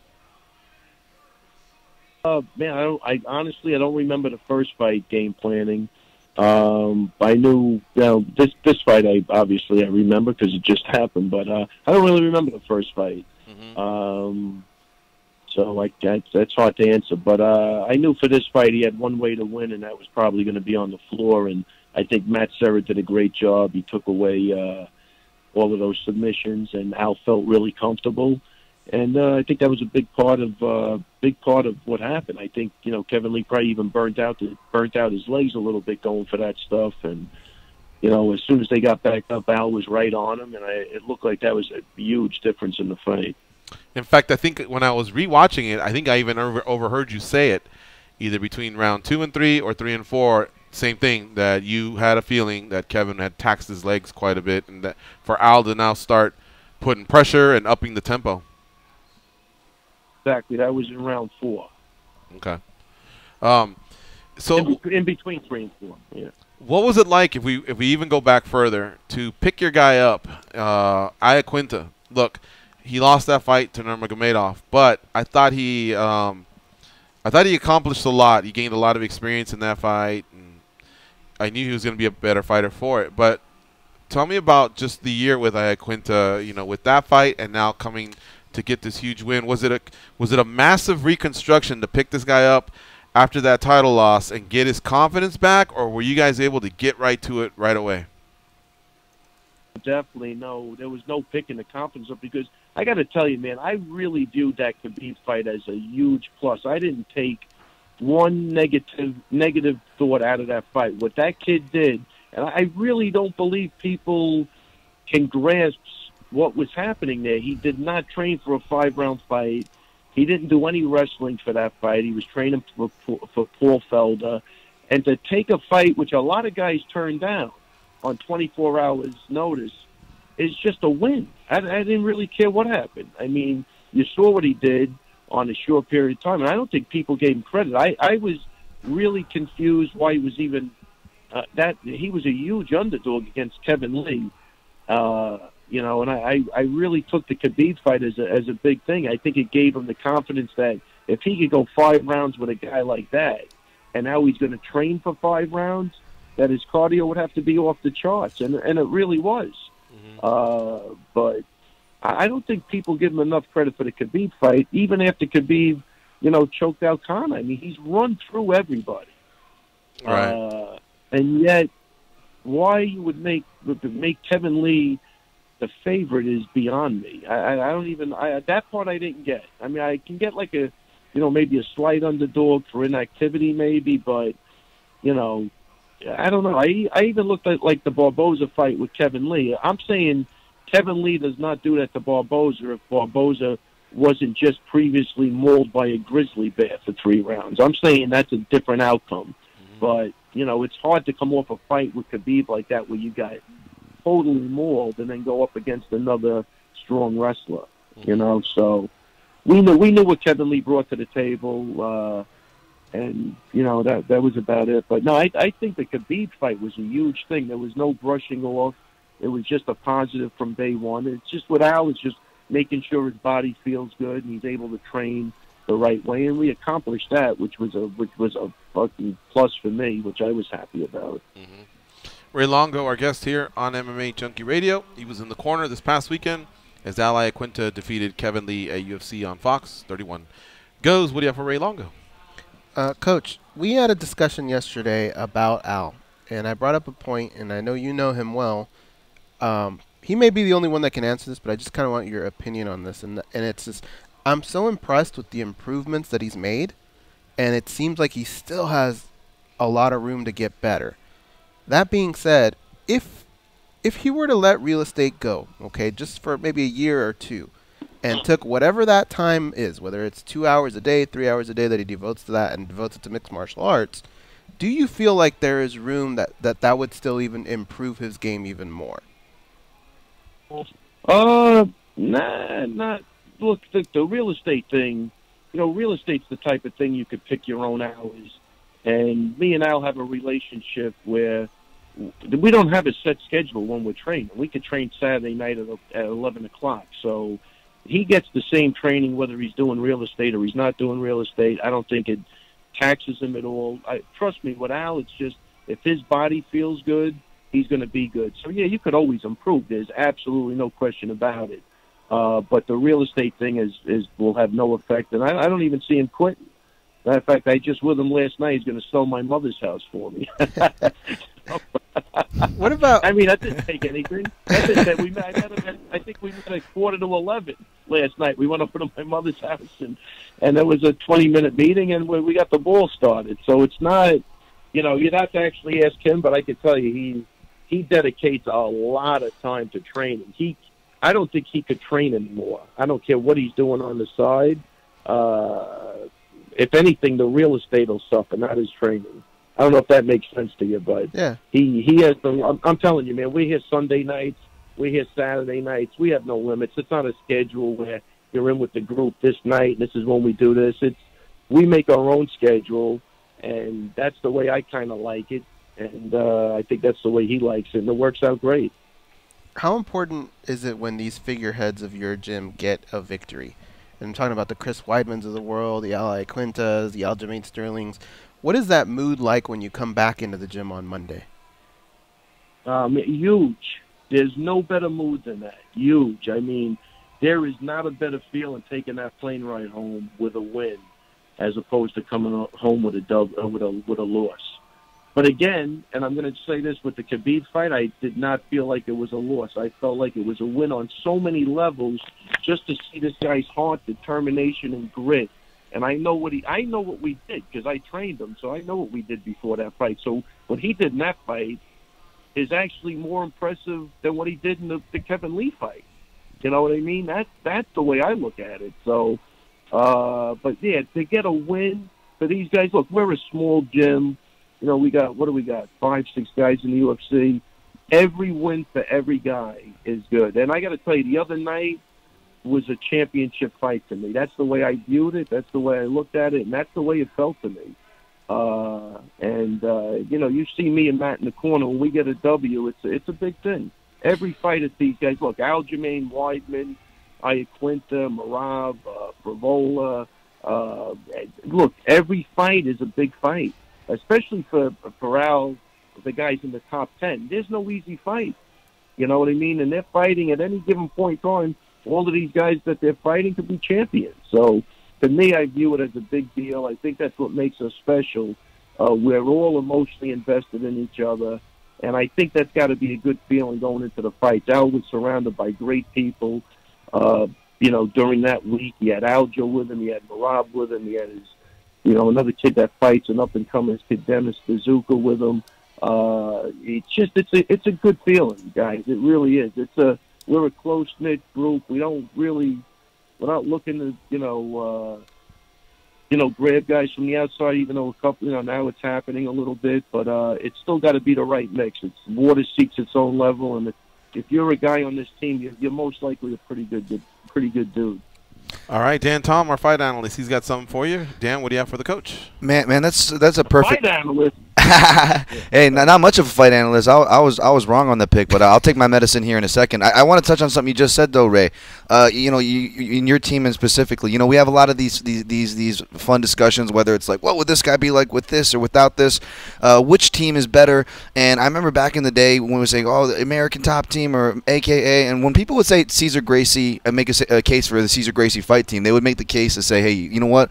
Those guys are actually like friends. You could tell those guys are like brothers. They got each other's back. They're shouting each other out. And I would argue that Team Sarah Longo has that same feel. And I think that even outsiders, like such as ourselves, can see that you're not just blowing steam or putting over your own guys or talking up your own gym. Like, we can actually see a legitimate connection that from the training partners to the trainers and fighters themselves. I mean, am I off there, Ray? No, 100%. Look, first off, I love Nick and Nate Diaz, Caesar, that whole group. They're tight. You got to appreciate and they come to fight. Is there a guy on that team that doesn't come to fight? No, those guys are the real deal. They don't care about being a part of a big group. They got their own thing going, and I think you're 100% right. We're really like kind of the East Coast version of that, I think. We're all stick together, and And I just hope it continues, because you know the way that could go too. You know, nobody can get even a marriage. You know, I mean, partnerships don't last long a lot of times. But we're doing a good job with it, and I'm happy about that. And you're 100% right. It really is. And I just want my guys to go in and come to fight. That's it. They train hard. They know what they're doing, and it always feels great when we get a win. Well, speaking of personalities and kind of getting back to the fight, it must be hard managing all those different types of personalities, though I'd argue one of the most dynamic, let's say, personalities of them all, obviously Ally Quinta, is doing the best he's ever done. But back to your point about being surprised on the odds, Ray, I'll come clean. I picked Kevin Lee here, but yeah, the spread of the odds, not just Kevin Lee being a favorite is one thing, but the spread of the odds caught my eye there. It was a very deep spread, but in playing devil's advocate here, Ray, I think you kind of did so yourself. I think a lot of it was, like you said, it was the inactivity, it was the sample size. You know how this is a game of runs, and our memory from fans to pundits, it's real short, right? We only remember how good a guy's doing. It's a what have you done for me lately? So I think a lot of it was that. So not only was it impressive, what I'm getting to here is what is impressive to see what Al did, but you can speak on this a little more. In a post-fight interview, I heard Al say there was so much stuff that he didn't even get to show that he wanted to show. How much more is there to this kid right now, and what's that ceiling like? Look, it was a couple of things. We worked on a couple of little things that he was doing in sparring. It wasn't a lot, but because when we went out to breakfast the next day, I was like, man, I'm surprised you didn't do this, and and we were laughing about it because he did a lot of different kicks in sparring. He hasn't really been kicking lately, and he's got some really great spin stuff, and that we haven't really seen yet. But look, I think he felt what he was doing in there was working. He was very patient, and Kevin Lee was recovering quick from a lot of those shots that he was on ice skates from. But if he would have stayed on ice skates like another 2 or 3 seconds, trust me, Quinta would have went in for the kill. He's got great killer instinct. We've seen him finish a lot of people, and he finishes them with poise the same way. Even the way he went after Lavon, he just tracked them around that gym, watching them flop around and was barraging them. But if he would have had the chance with Kevin Lee, would have did the same thing. But Kevin did a good job really regrouping after a couple of those shots. But so there's a little more, but that what we saw at Al I thought was fantastic. The head movement, again, the poise, the distance management, the use of fakes, just real great use of basics. And that to me is how that's an evolution of a fighter. He said it was the same old Al, but to me an evolution of a fighter is a guy that does the basic stuff at a higher level. I mean, everybody, it's only 5 punches in boxing, so why doesn't everybody get that shit off? So it's the little nuances that I thought Felder did a great job. He picked up on a lot of the body shifts and the misdirections of some of the stuff Al does, which is hard to catch when you're watching a fight. But he did a great job on picking up a couple of those things. I don't know if that answers your question. No, that was great. Thanks, Coach. Coach, just how popular are you guys out in Long Island? I mean, this is quite a few years run between Sarah handing off the baton to Weidman, and now the new age guys that we got, and you've been there as well. How popular are you guys in Long Island? Man, I guess we're pretty popular. I don't. You know what's funny, man? I don't feel it here. I feel like when I go to Vegas, I get a lot of love. Like when I leave Long Island, I feel like I get a lot of love. Here, I know we're popular, but maybe I don't know. It's not like when you go outside of New York, though. Outside of New York, yeah, you get a lot. A lot of people more like wanting to take a picture with you, stuff like that. If that's what we're talking about, but I know we're definitely popular on Long Island because we all have gyms and we know a lot of people even before the fighting. Right. I'd like to think I was popular. I'd like to think I was popular before the UFC, but it all goes hand in hand. Well, like Dan was saying, just that the team's got a lot of camaraderie, and I don't know. I just feel like you guys haven't paid for a slice of pizza in 10 years. Wherever you guys go, it just seems like, hey, we know these guys. Take care of them or whatever. Right? But I've never been to Long Island. What do I know? Yeah. No. You're on the money. It's close, but it's not. I don't think it's overdone, but no, it always happens here and there. But for the most part, no, it's a great thing. Long Island is very supportive. Don't get me wrong, but look, it's great. I'm grateful for everybody that ever wants to take a picture. And I'll tell you, what's funny? For the first time, for me, this means a lot. Because you got to remember, I'm like 30 years older than these guys, so I'm just happy these guys are still talking to me at this point.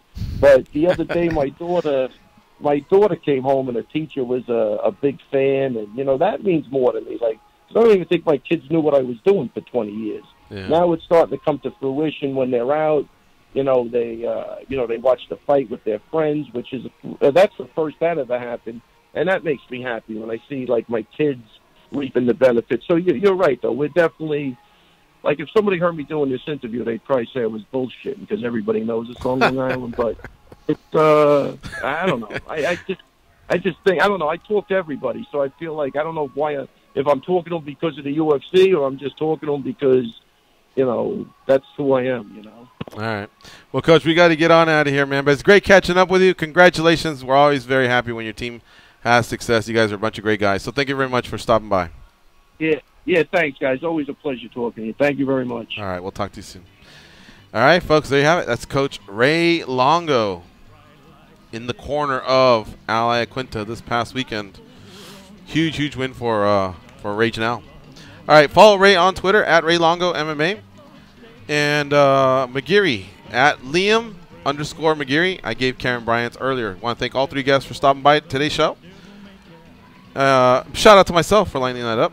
Tomorrow we'll have Ray Sefo, Vinny Magalhaes, Lance Palmer, Lewis Taylor, all in studio. Oh, Taylor might be calling in. All right, we're out of here, folks. Be champions.